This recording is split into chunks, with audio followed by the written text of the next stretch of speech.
You've been learning a lot about the importance of clean data and explored some tools and strategies to help you throughout the cleaning process.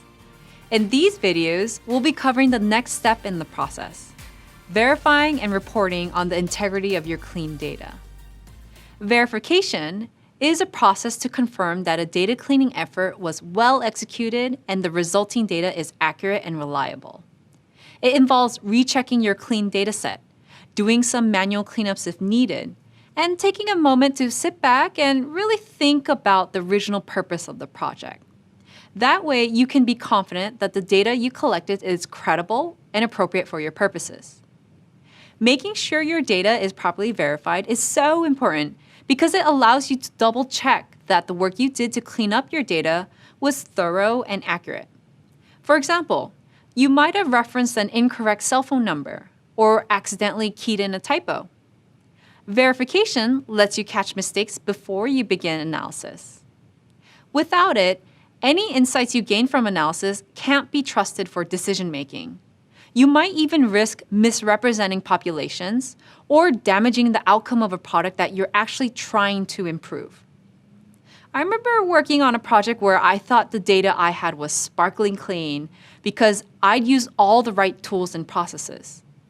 But when I went through the steps to verify the data's integrity, I discovered a semicolon that I had forgotten to remove. Sounds like a really tiny error, I know, but if I hadn't caught the semicolon during verification and removed it, it would have led to some big changes in my results. And that, of course, could have led to different business decisions. So there's an example of why verification is so crucial. But that's not all. The other big part of the verification process is reporting on your efforts. Open communication is a lifeline for any data analytics project. And reports are a super effective way to show your team that you're being 100% transparent about your data cleaning. Reporting is also a great opportunity to show stakeholders that you're accountable, build trust with your team, and make sure you're all on the same page about important project details. Coming up, you'll learn different strategies for reporting, like creating data cleaning reports, documenting your cleaning process, and using something called the changelog. A changelog is a file containing a chronologically ordered list of modifications made to a project. It's usually organized by version and includes the date, followed by a list of added, improved, and removed features. Changelogs are very useful for keeping track of how a dataset evolved over the course of a project. They're also another great way to communicate and report on data to others. Along the way, you'll also see some examples of how verification and reporting can help you avoid repeating mistakes and save you and your team time. Ready to get started? Let's go!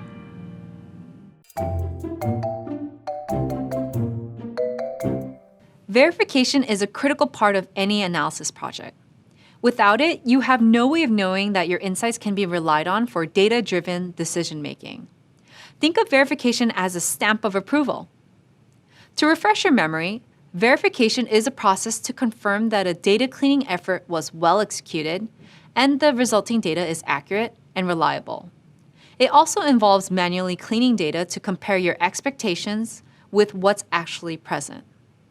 The first step in the verification process is going back to your original unclean dataset and comparing it to what you have now. Review the dirty data and try to identify any common problems. For example, maybe you had a lot of nulls. In that case, you check your clean data to ensure no nulls are present.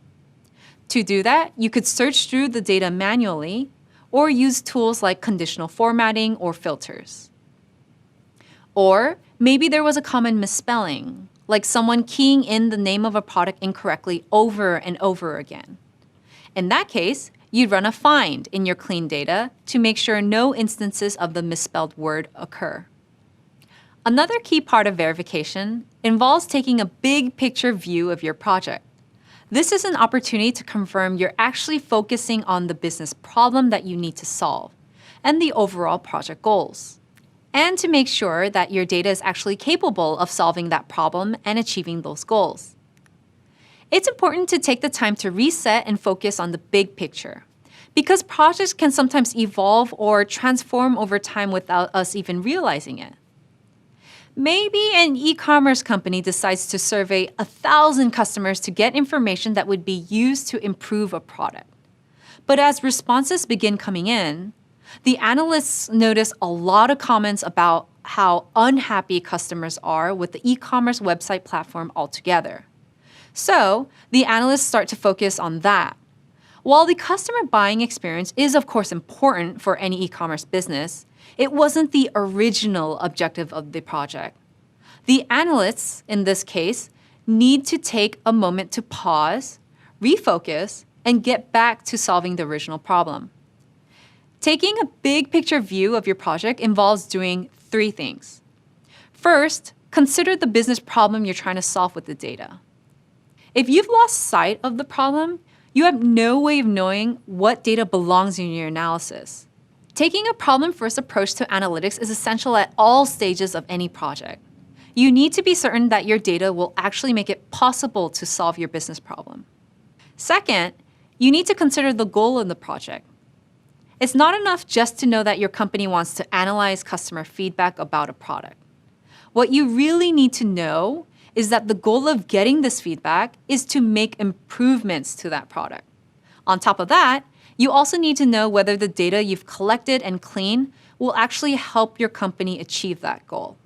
And third, you need to consider whether your data is capable of solving the problem and meeting the project objectives.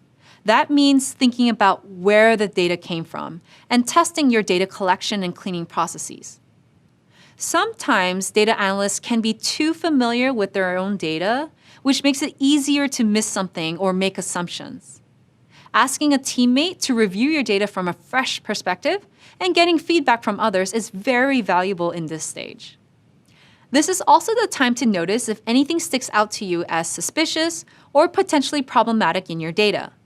Again, step back, take a big picture view, and ask yourself, do the numbers make sense? Let's go back to our e-commerce company example. Imagine an analyst is reviewing the cleaned up data from the customer satisfaction survey. The survey was originally sent to 1,000 customers. But what if the analyst discovers there's more than 1,000 responses in the data? This could mean that the customer figured out a way to take the survey more than once. Or it could also mean that something went wrong in the data cleaning process and the field was duplicated. Either way, this is a signal that it's time to go back to the data cleaning process and correct the problem. Verifying your data ensures that the insights you gain from analysis can be trusted. It's an essential part of data cleaning that helps companies avoid big mistakes. This is another place where data analysts can save the day. Coming up, we'll go through the next steps in the data cleaning process. See you there.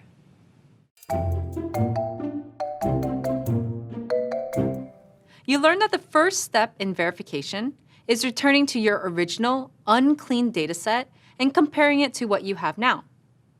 This is an opportunity to search for common problems. After that, you clean up the problems manually, for example, by eliminating extra spaces or removing an unwanted quotation mark. But there's also some great tools for fixing common errors automatically, such as trim and remove duplicates. Earlier, you learned that trim is a function that removes leading, trailing, and repeated spaces in data. And remove duplicates is a tool that automatically searches for and eliminates duplicate entries from a spreadsheet. Now, sometimes you have an error that shows up repeatedly, and it can't be resolved with a quick manual edit or a tool that fixes the problem automatically. In these cases, it's helpful to create a pivot table. A pivot table is a data summarization tool that is used in data processing.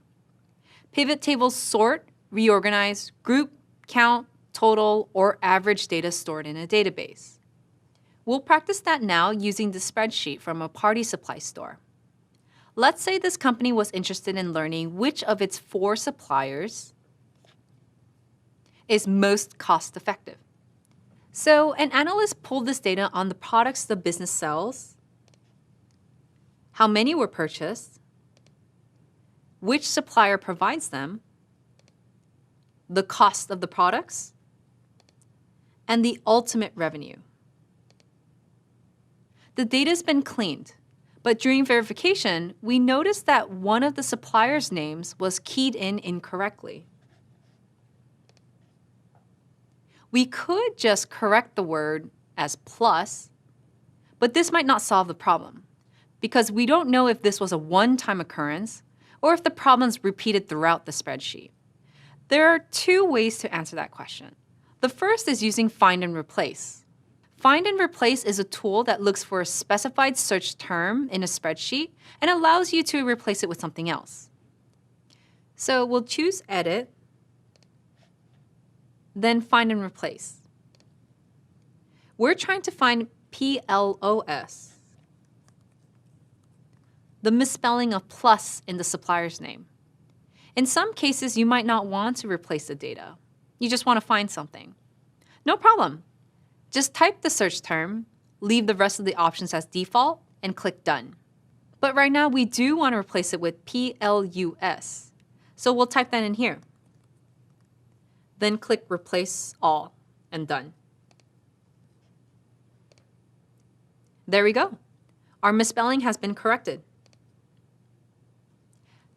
That was, of course, the goal. But for now, let's undo our find and replace so we can practice another way to determine if errors are repeated throughout a dataset, like with the pivot table. We'll begin by selecting the data we want to use. Choose column C, select Data, then Pivot Table. Choose New Sheet, and Create. We know this company has 4 suppliers. So if we count the suppliers and the number doesn't equal 4, we know there's a problem. So first, add a row for suppliers. Next, we'll add a value for our suppliers. And summarize by count A. Count A is a formula that counts the total number of values within a specified range. Here, we're counting the number of times a supplier's name appears in column C. Note that there's also a function called count, which only counts the numerical values within a specified range. If we used it here, the result would be 0, not what we have in mind. But in other spreadsheet applications, count would give us information we want for a current example. As you continue learning more about formulas and functions, you'll discover more interesting options. If you want to keep learning, search online for spreadsheet formulas and functions. There's a lot of great information out there. Okay, so our pivot table has counted the number of misspellings, and it clearly shows that the error occurs just once. Otherwise, our 4 suppliers are accurately accounted for in our data. Now we can correct the spelling, and we've verified that the rest of the supplier data is clean. This is also useful practice when querying a database. If you're working in SQL, you can address misspellings using a case statement. The case statement goes through one or more conditions and returns a value as soon as a condition is met. Let's discuss how this works in real life using our customer_name table. Check out how our customer Tony Magnolia shows up as Tony and Tinoy. Tony's name was misspelled. Let's say we want a list of our customer IDs and the customer's first names, so we can write personalized notes thanking each customer for their purchase. We don't want Tony's note to be addressed incorrectly to Tinoy. So here's where we can use the case statement. We'll start our query with the basic SQL structure. Select from where. We know the data comes from the customer_name table in the customer_data dataset, so we can add customer_data.customer_name after from. Next, we tell SQL what data to pull in the select clause. We want customer_ID and first_name. We can go ahead and add customer_ID after select. But for our customers' first names, we know that Tony was misspelled. So we'll correct that using case. We'll add case, and then when, and type first underscore name equal t_noi. Next, we'll use the then command and type Tony, followed by the else command.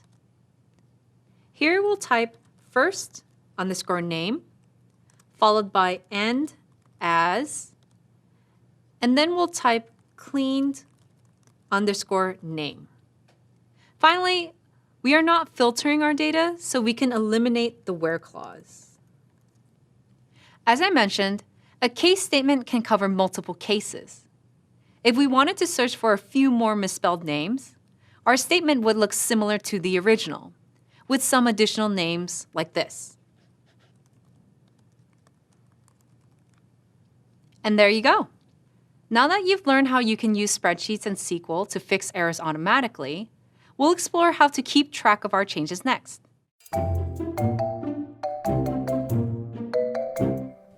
Now that you've learned how to make your data squeaky clean, it's time to address all the dirt you've left behind. When you clean your data, all the incorrect or outdated information is gone, leaving you with the highest quality content. But all those changes you made to the data are valuable too. In this video, we'll discuss why keeping track of changes is important to every data project, and how to document all your cleaning changes to make sure everyone stays informed. This involves documentation, which is the process of tracking changes, additions, deletions, and errors involved in your data cleaning effort. You can think of it like a crime TV show. Crime evidence is found at the scene and passed on to the forensics team. They analyze every inch of the scene and document every step, so they can tell a story with the evidence. A lot of times, the forensic scientist is called to court to testify about that evidence, and they have a detailed report to refer to. The same thing applies to data cleaning. Data errors are the crime, data cleaning is gathering evidence, and documentation is detailing exactly what happened for peer review or court. Having a record of how a dataset evolved does three very important things. First, it lets us recover data cleaning errors. Instead of scratching our heads, trying to remember what we might have done 3 months ago, we have a cheat sheet to rely on if we come across the same errors again later. It's also a good idea to create a clean table rather than overwriting your existing table. This way, you still have the original data in case you need to redo the cleaning. Second, documentation gives you a way to inform other users of changes you've made. And if you ever go on vacation or get promoted, the analyst who takes over for you will have a reference sheet to check in with. Third, documentation helps you determine the quality of the data to be used in analysis. The first two benefits assume the errors aren't fixable. But if they are, a record gives the data engineer more information to refer to. It's also a great warning for ourselves that the dataset is full of errors and should be avoided in the future. If the errors were time-consuming to fix, it might be better to check out alternative datasets that we can use instead. Data analysts usually use a changelog to access this information. As a reminder, a changelog is a file containing a chronologically ordered list of modifications made to a project. You can use and view a changelog in spreadsheets and SQL to achieve similar results. Let's start with the spreadsheet.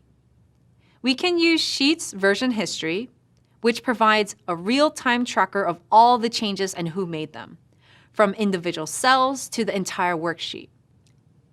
To find this feature, click the File tab and then select Version History. In the right panel, choose an earlier version. We can find who edited the file and the changes they made in the color next to their name. To return to the current version, go to the top left and click Back. If you want to check out changes in a specific cell, we can right-click and select Show Edit History.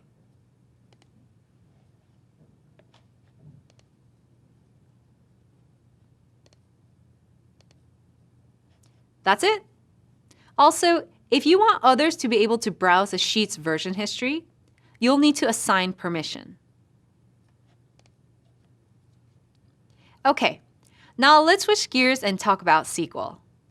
The way you create and view a changelog with SQL depends on the software program you're using. Some companies even have their own separate software that keeps track of changelogs and important SQL queries. This gets pretty advanced, but essentially, all you have to do is specify exactly what you did and why when you commit a query to the repository as a new and improved query. This lets the company revert back to a previous version if something you've done crashes the system, which has happened to me before. Another option is to just add comments as you go while you're cleaning data in SQL. This will help you construct your changelog after the fact. For now, we'll check out BigQuery's query history, which tracks all the queries you've run. You can click on any of them to revert back to a previous version of your query, or to bring up an older version to find what you've changed. Here's what we've got. I'm in the Query History tab. Listed on the bottom right are all the queries I've run by date and time.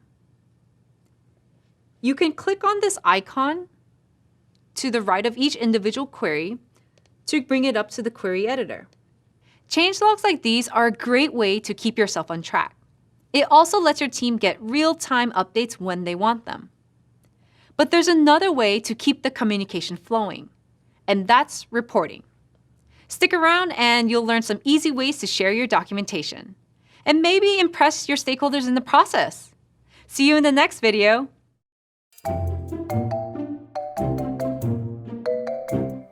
Let's set the stage.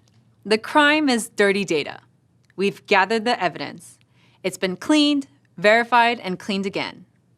Now it's time to present our evidence. We'll retrace the steps and present our case to our peers. As we discussed earlier, data cleaning, verifying, and reporting is a lot like crime drama. Now it's our day in court. Just like a forensic scientist testifies on the stand about the evidence, data analysts are counted on to present their findings after a data cleaning effort. Earlier, we learned how to document and track every step of the data cleaning process, which means we have solid information to pull from. As a quick refresher, documentation is the process of tracking changes, additions, deletions, and errors involved in a data cleaning effort. Changelogs are a good example of this. Since it's saved chronologically, it provides a real-time account of every modification. Documenting will be a huge time saver for you as a future data analyst. It's basically a cheat sheet you can refer to if you're working with a similar dataset or need to address similar errors. While your team can view changelogs directly, stakeholders can't and have to rely on your report to know what you did. Let's check out how we might document our data cleaning process using an example we worked with earlier.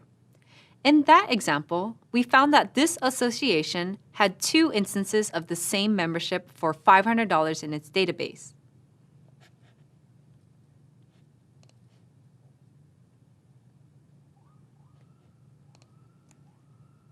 We decided to fix this manually by deleting the duplicate info.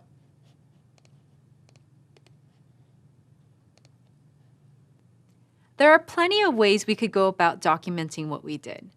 One common way is to just create a doc listing out the steps we took and the impact they had. For example, first on your list would be that you removed the duplicate instance.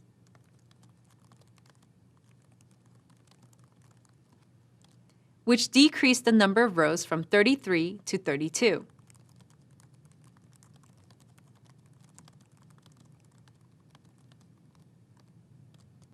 And lowered the membership total by $500.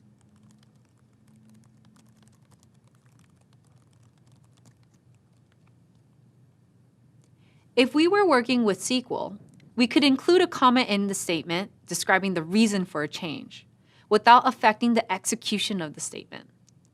That's something a bit more advanced, which we'll talk about later. Regardless of how we capture and share our changelogs, we're setting ourselves up for success by being 100% transparent about our data cleaning. This keeps everyone on the same page and shows project stakeholders that we're accountable for effective processes. In other words, this helps build our credibility as witnesses who can be trusted to present all the evidence accurately during testimony. For dirty data, it's an open and shut case.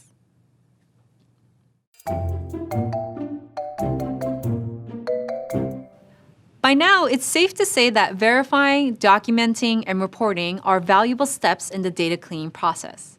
You have proof to give stakeholders that your data is accurate and reliable, and the effort to attain it was well executed and documented. The next step is getting feedback about the evidence and using it for good, which we'll cover in this video. Clean data is important to the task at hand, but the data cleaning process itself can reveal insights that are helpful to a business. The feedback we get when we report on our cleaning can transform data collection processes and ultimately business development. For example, one of the biggest challenges of working with data is dealing with errors. Some of the most common errors involve human mistakes, like mistyping or misspelling, flawed processes, like poor design of a survey form, and system issues, where older systems integrate data incorrectly. Whatever the reason, data cleaning can shine a light on the nature and severity of error-generating processes. With consistent documentation and reporting, we can uncover error patterns in data collection and entry procedures, and use the feedback we get to make sure common errors aren't repeated. Maybe we need to reprogram the way the data is collected, or change specific questions on a survey form. In more extreme cases, the feedback we get can even send us back to the drawing board to rethink expectations and possibly update quality control procedures. For example, sometimes it's useful to schedule a meeting with the data engineer or data owner to make sure the data is brought in properly and doesn't require constant cleaning. Once errors have been identified and addressed, stakeholders have data they can trust for decision-making. And by reducing errors and inefficiencies in data collection, the company just might discover big increases to its bottom line. Congratulations! You now have the foundation you need to successfully verify and report on your cleaning results. Congratulations on finishing this video from the Google Data Analytics Certificate. Access the full experience, including job search help, and start to earn the official certificate by clicking the icon or the link in the description. Watch the next video in the course by clicking here, and subscribe to our channel for more from upcoming Google Career certificates.